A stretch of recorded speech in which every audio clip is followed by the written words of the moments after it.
Hadiza Gabon ta ɗauki Maryam Yahaya zuwa garin Abuja domin a duba lafiyarta.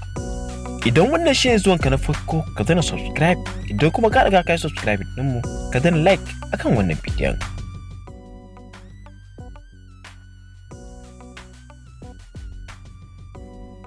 Biyo bayan rashin lafiyar Maryam Yahaya, wanda labarin rashin lafiyar ya baza kafafen sada zumunta a ko'ina, sai dai mutane suna ta yaɗa rashin lafiyar tata ta kowace irin sika, wanda daga ƙarshe jarumar ta faɗi gaskiyar abin da yake damunta. Bayan nan wata kafar sada zumunta suka wallafa cewa wani mawaƙi ne ya yi tsafi da ita. Maganganu dai kala-kala suna ta bayyana.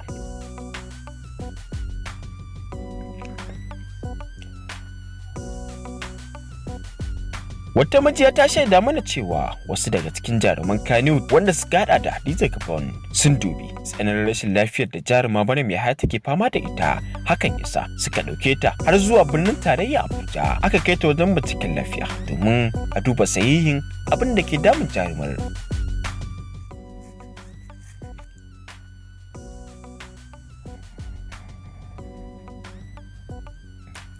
Wurin namijin kokarin da jaruma Hadiza Gabon ta yi ya sa mutane sun yi mata godiya sosai, duba da yadda ta dauki abokiyar aikinta domin ta ga ta samu lafiya, ta dawo ta ci gaba da gudanar da aikinta. Sai dai har yanzu duk da Maryam Yahaya ta faɗi abin da ke damunta, amma mutane sun kasa yarda da gaskiyar abin da ke damunta, wanda ya sa mutane suke ta zargin cewa akwai abin da ake ɓoyewa akan rashin lafiyar tata.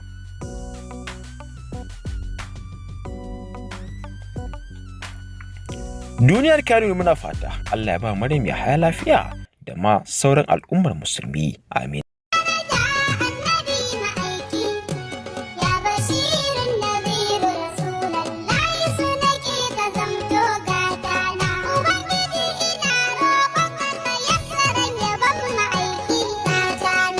Barka da zuwa tashar. Ku danna subscribe domin kasancewa tare da mu.